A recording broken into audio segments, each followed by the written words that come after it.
Okay, gentlemen, you understand the rules. You're fighting under. Listen to me all times. Keep yourself protected. When I say stop, you stop. Touch gloves. Let's do this.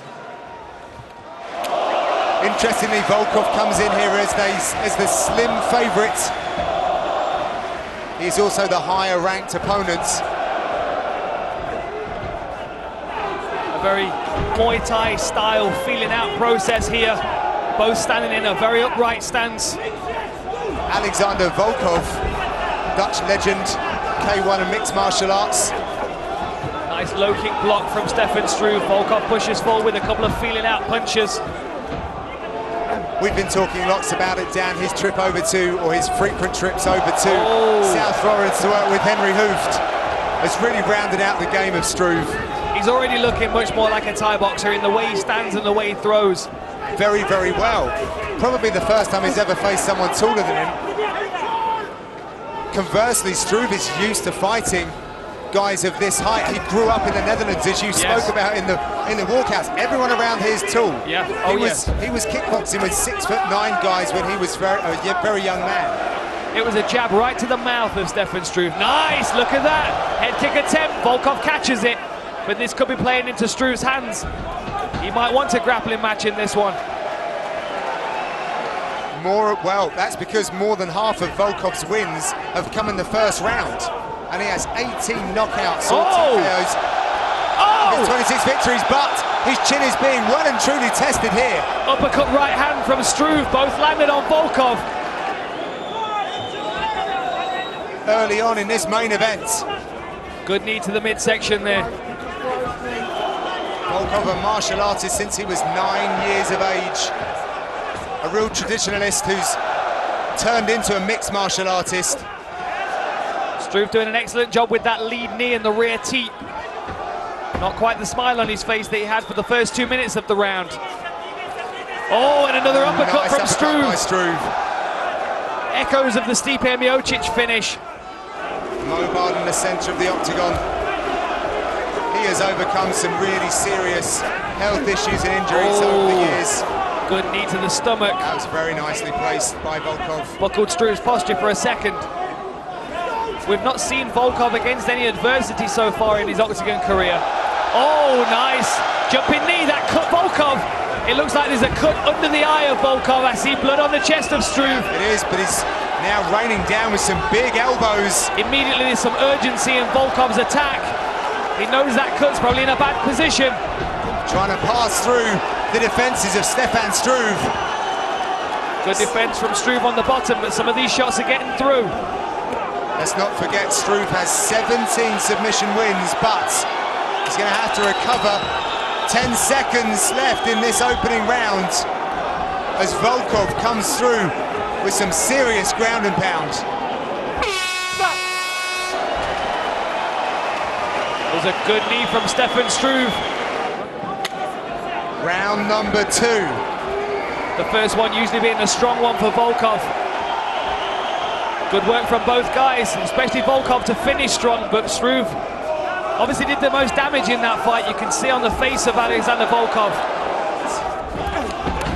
Oh, a nice inside low kick. Took the base away of Struve for a second, who pops immediately back to his feet. Oh, and the skip knee again. Volkov may be wise to that after the damage of the first round. Do you think that Struve has to be a little bit careful with those, Dan? Jumping in is kind of direct. There is a risk. There is a risk. The fight that immediately comes to mind is now Mark Goddard did say it was accidental there, but obviously if it happens again, you've got to think that there's a point deduction there because it does affect the outcome of the fight. I have to say, John, I've said it before, a redesign of the gloves is definitely on the cards. We have to look at making these gloves more curved so the hand doesn't spring open when you put the new glove on. Volkov now getting wise to that uppercut. He's dropping his lead elbow to block it as it's coming in, but that could also set up the overhand right for Stefan Struve if he's reading his opponent well. There it is! He spotted it. Struve set a hell of a pace here, Dan. He has. He knows how to manage the pace. Oh, look at that. Lovely uppercut. Nice uppercut. Oh, and another one. Answered back by Struve. He has, against some of the toughest fighters in the world, you've got to think You know, obviously it's an advantage to be as tall as he is in any sport, but a disadvantage in the beginnings of his career, because who's going to take a fight against a 6'11" guy? I mean, it must be so difficult for him to find competition that when he joined the UFC, he had this plethora of competition coming in his direction, but it was all world class. Volkov is finding a little bit more force coming forwards. He's biting down on that gum shield. Struve taking some shots as Volkov's pushing forward. Volkov foraging for openings to the body, to the head, with good health, with his mindset right. He's really looking for the nutrients of all of that training to manifest. But that is very unfortunate. Come here. No, not above the eye. Not above the eye. Stay there. Come here. Stay away from your corner. Extended hand. Yeah. Keep your hand closed. Exactly, yeah.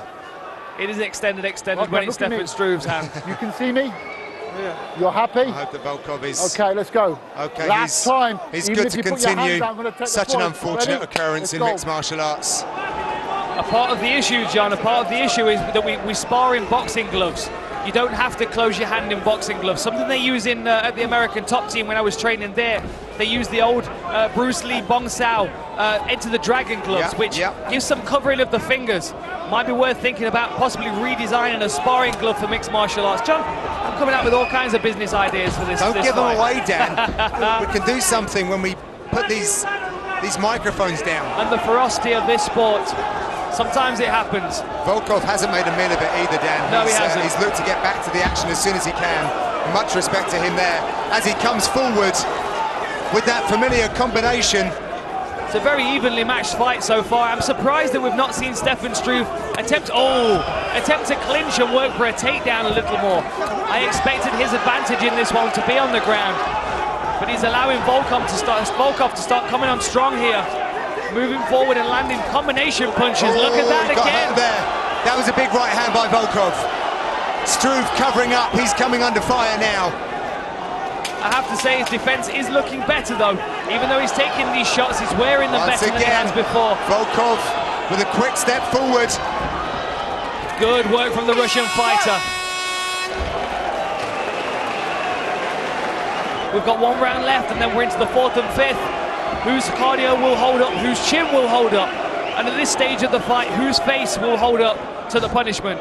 Round number 3 and both fighters are wearing the damage. Well, this has been a very Thai boxing approach from him so far. And I have to say, John, he does look good. He's getting caught with those shots, but he has throughout his career. He's wearing them better in this occasion, but I think we had a double eye poke then. Come on, keep it clean, keep your hands closed, okay? Both of you. I would like to see Struve mix it up though, Dan, just see if he can take the big man down. I'm surprised we've not seen any takedown attempts from him. I was expecting a body lock clinch and some kind of reap takedown, as we've seen him use in his previous fights. But he seems to be quite happy to strike with Volkov. I'm not sure whether he has more respect for his ground game than is necessary, or whether he has less respect for his striking than is necessary. That's a big shot. Last time he landed a real heavy shot here in the Ahoy, he dispatched Bigfoot in 16 seconds. That right hand of Volkov is finding a home. It landed over the top there. He's mixing it very nicely with the uppercut as well. I think part of Struve's game, Dan, is grabbing for the arms, and that's sometimes why he's poking the eyes as well. Yes, without a doubt. The knee does play into that a little bit. Buckled leg. A buckled leg from Volkov to Struve there. Nice work again from Volkov. Well, Drago is now making up that ground. He's realizing that Struve is dipping back away from his punches, so he's making that extra 6 inches step in with his feet instead of trying to reach. Again, adjustments to fighting a taller fighter. 29. Volkov at 28. He's 28 and 6. Shin across the midsection from Struve, but Volkov pushes him off. Continues to move forward behind his clean punches. Nice work here from Volkov. Struve goes down. He puts Struve on the mat. Volkov's got the power on. Alexander Drago. Volkov upsets the home fans and gets a TKO win. By TKO, Alexander Drago Volkov. Touch of gloves. Bahadurzada in the green. Wilkinson in the white. So we're looking for the stinging jab and the wrestling of Rob Wilkinson, and for CR, it's the power. It's the big power in his right hand. Don't feel like you're going to perform at your best. Oh, look at this. Such power. Even at this heavier weight class, you can see how he just throws individuals off. Shrugged that off. I had a really interesting conversation with Bahadurzada, and he told me this was great. So he has the fastest height and coordination out of 5,000 people that were tested, including all of the guys at Jackson Wink. Wow. That's impressive. That is very impressive, especially considering some of the guys on the mat there. Let's see if Wilkinson can take advantage of that reach advantage. We spoke of the wingspan with the hands, that advantage, but of course he'll have the legs as well. Yes, and keeping him on the back foot, allowing him to set up that takedown. He likes to close distance and start to wrestle people. If he can smash him up against the fence here, he'll start to sap his energy and try and get that top position. Filthy Rich, another veteran of the sport that would be very useful to work with to impart some of that UFC knowledge. The understanding, look at that big takedown, very nice. Controls the far side wrist, tries to keep him down, but CR straight back to his feet. Incredibly powerful individual. Manages to sneak a knee to the midsection in, but Rob Wilkinson is back in on the legs. We know very well about Bahadurzada's power game, beating Paulo Thiago in just 42 seconds. Got a bonus for that one. Very nice, look at that. That left hook landed from CR on the break. And the Olympic Committee, for his athletic achievements, gave him a real boost. Oh, wow. What a shot to the midsection, straight into a, look at that, straight into a Darce choke. Rolled through. Been more quiet sounds from a drum, Dan. Straight on this head and arm choke. That's good from work. The bottom. Rob Wilkinson's doing the right thing to defend it, and CR is not in the right position to get this finish now. But he could certainly burn his arms out, squeezing like that. Wilkinson looks for the neck. Asking for Wilkinson to keep busy. Dropped his level. Nice. Dumped Bahadurzada on the mat. Another big takedown. Doing a better job of controlling. You can see him controlling the right wrist of CR. Slow down his escape, but even so, CR is able to get back to his feet. Last few seconds. Don't grab that cage, don't grab the cage. Wilkinson trying to drag that was a Bahadurzada. powerful knee to the side of the head.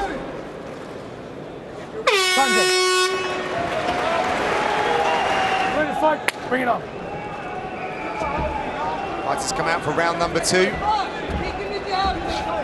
The Wilkinson corner asking for straight punches.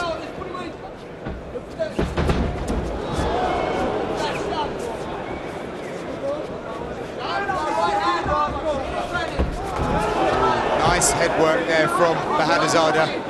Wilkinson has to be careful when he's lowering his head. That right hand shovel punch that he uses, that CR uses, the one that he starched Paulo Thiago with. It's a good job he's got such a reach advantage, where he can just maintain that range. Yes. There's his jab. 1-2 there. CR shakes it off, says there's no power on it. I don't know how much to read into this, Dan, but when I saw him early in the week, he was kind of full of cold. Oh, big overhand right. Rocked him for a second. He's got his hands back. CR picking up his pace. Good takedown defense. Nice work. Circled out of that beautifully, did Bahadurzada. Deep breaths from both guys. CR, confidence on the rise. Nice stinging jab from Rob Wilkinson. Just got to keep pouring that jab out there. If it lands, that's excellent. Obviously, you get the finish, but if it doesn't, because you're putting so much power into these punches, it can take that energy away from you. He makes it stick. Oh, beautiful. Corkscrew uppercut. Lead uppercut. He's piling the pressure on. Rob Wilkinson's working back to his feet, but his legs are gone. Here, left and right. Pressure on. Bahadurzada in front of his home crowd. Smells a victory coming forward. Thunderous punches here, John. Thunderous intention. There he goes, down to the canvas. The referee having a close look. He's honing in on that chin. That's enough. Bahadurzada is back. Beautiful finish in his comeback at middleweight for CR Bahadurzada. Declared the winner by TKO, CR the Great Bahadurzada. is in the black, Bernardo is in the white.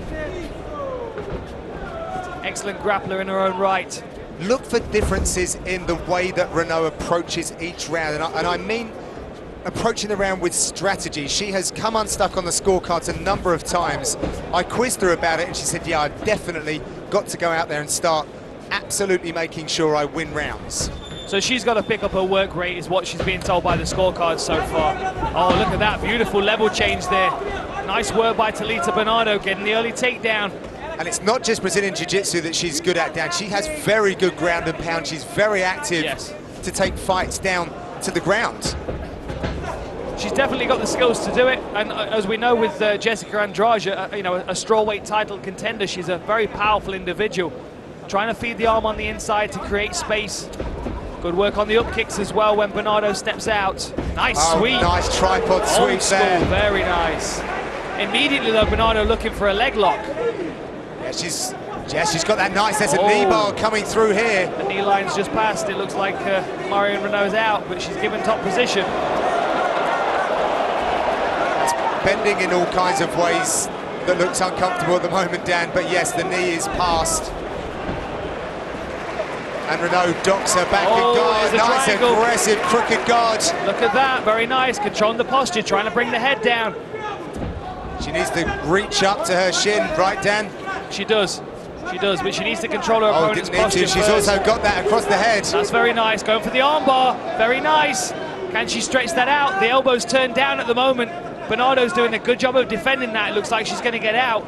Who takes top position is the question here. Triangle attempt. Good pressure pass there, look at that. Working around to a north-south position. I'm interested to see if Marion Renaud turns to her knees here. Yeah. Tries to escape this position. A little bit careful with the knees there. That almost struck Renaud in the face.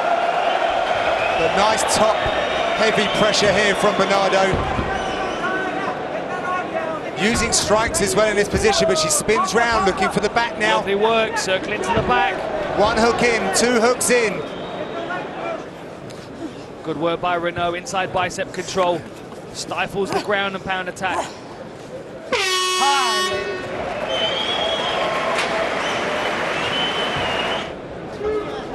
Some deep breaths from Talita Bernardo and a fast start from Marion Renaud. She knows that she's going to be in better shape in this one. She always comes in well prepared. As you said on the scorecards, John, she often finds herself being outworked. Renaud's always in excellent shape. She was actually hoping for a fight in the summer, but apparently she had no takers. Oh, beautiful overhand right. Snap the head back of Talita Bernardo. I'd imagine a lot of this feels like easy work if you've been sparring with Cyborg. Oh, level change. A short left hook landed there. I thought it rocked Talita Bernardo for a second, but she made the most of the opportunity. Dropped a level. There's not nearly as much fight as there was in the first round for her, though, John. Well, it was a short notice call-up for Bernardo, but she had just come back from a failed fight. I think she turned up to fight and the opponent refused to meet her. So a ranked opponent as well, number 11, Renaud. There it is again, overhand right. I've always enjoyed Renaud's striking style, Dan. I think she's very, very good. It has just been super unlucky. Yeah, nice the way she changed that up. Stand switch, left hook to the body. Doesn't challenge them with anything that they may be risky with, maybe a low percentage move, but picking at shots at the moment, but she's only really landed those two big right hands. I think that's what she was expecting. Bit of an error there from Bernardo. She didn't even get close on that shot. Renaud's going to make her stand back up.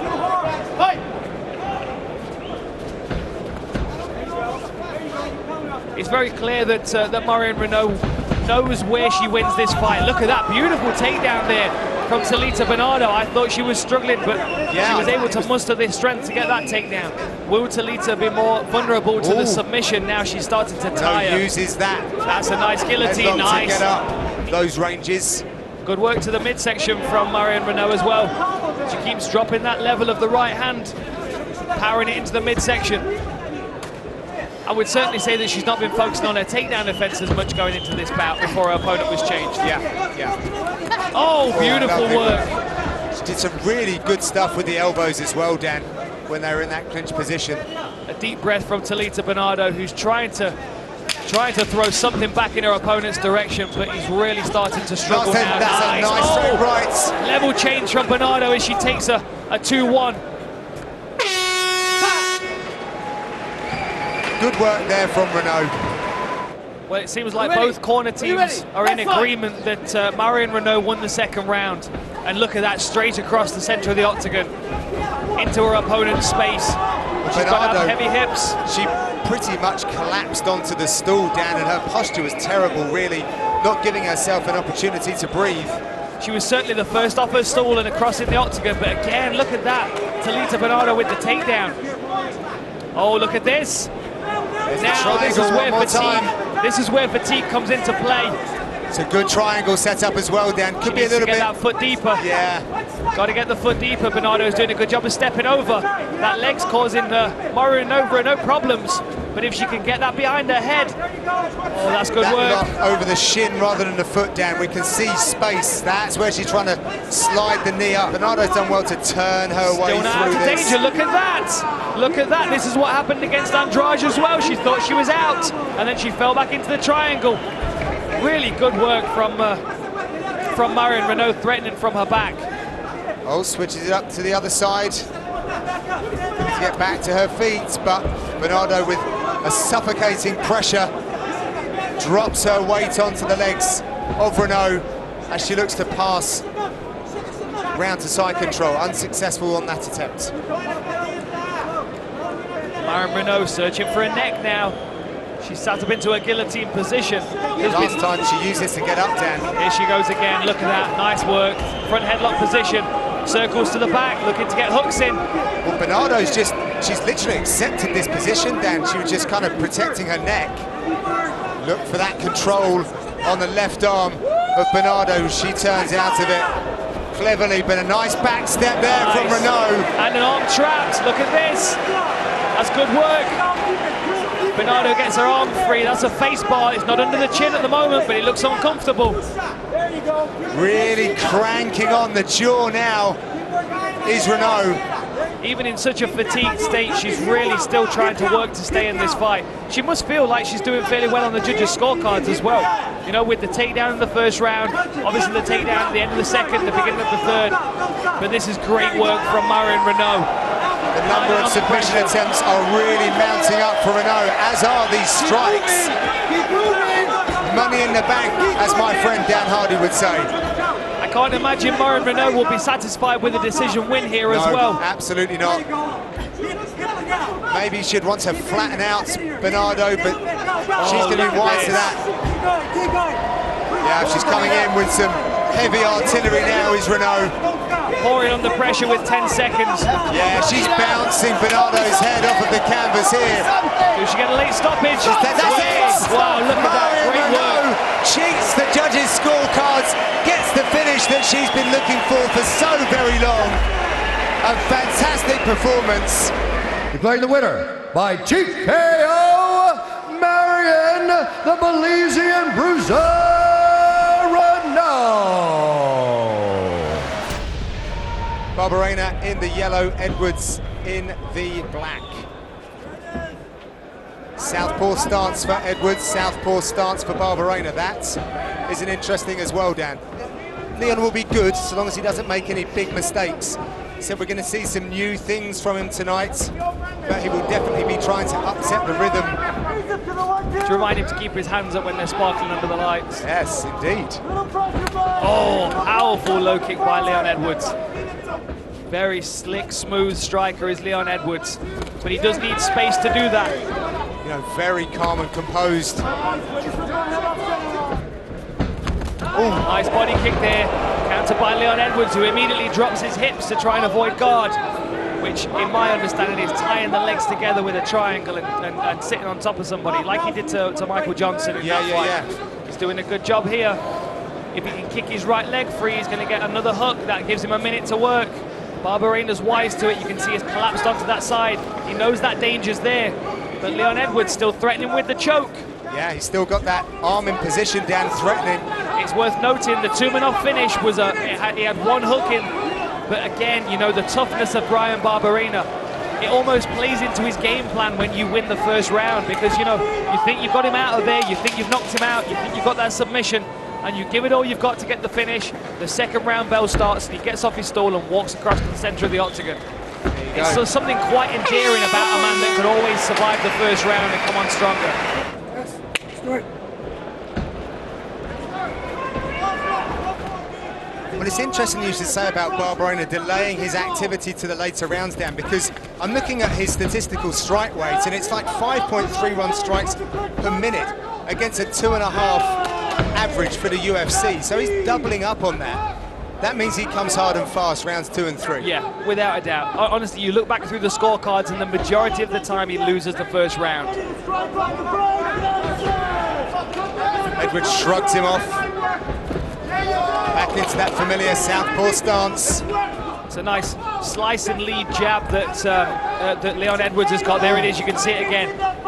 Interestingly, he aims to the inside of the chin, which means that it turns his opponent's face away from him, allowing him to power through with that left hand if he's in range. Nice work here. Scrambles and immediately jumps on Barberena's back. Fingers are together, he glances over at the grip, he knows he's got it. Oh, too late. Good work by Brian Barberena. Again, level changes from Rocky. Bam Bam making him pay for this one though, with elbows and punches on the inside.